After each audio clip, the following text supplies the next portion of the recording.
Le pavillon Le Corbusier est le dernier bâtiment de l'architecte suisse de renom mondial. Il l'a conçu au début des années 1960 et le bâtiment a été inauguré par son maître d'ouvrage Heidi Weber en 1967. Le bâtiment est conçu comme un espace d'exposition idéal. Il est la seule maison en acier et en verre de Le Corbusier.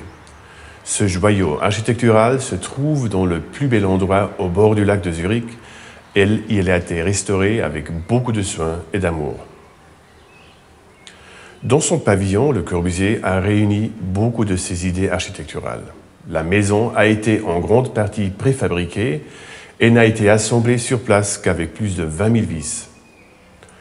Le Corbusier a proportionné tous les éléments de la maison en fonction de son système de mesure modulaire et du nombre d'or, mais aussi la matérialisation et les nombreux détails tels que les différentes poignées de porte ou les portes ovales rendent la maison tout simplement unique.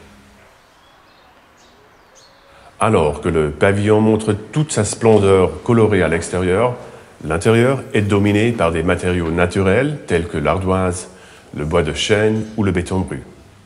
Les visiteurs peuvent découvrir le bâtiment long d'une promenade architecturale. Comme c'est souvent le cas dans les bâtiments de Le Corbusier, l'architecte a conçu une rampe et un escalier sculptural reliant les 4 étages.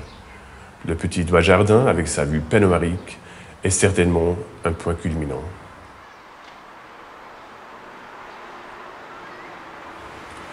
Une petite exposition permanente avec les photographies de René Bury montre l'architecte en privé ainsi qu'au travail dans son atelier ou sur le chantier.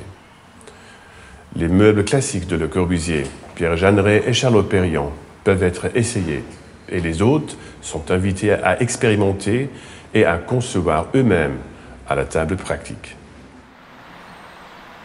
Le pavillon est ouvert pendant les mois chauds de mai à novembre.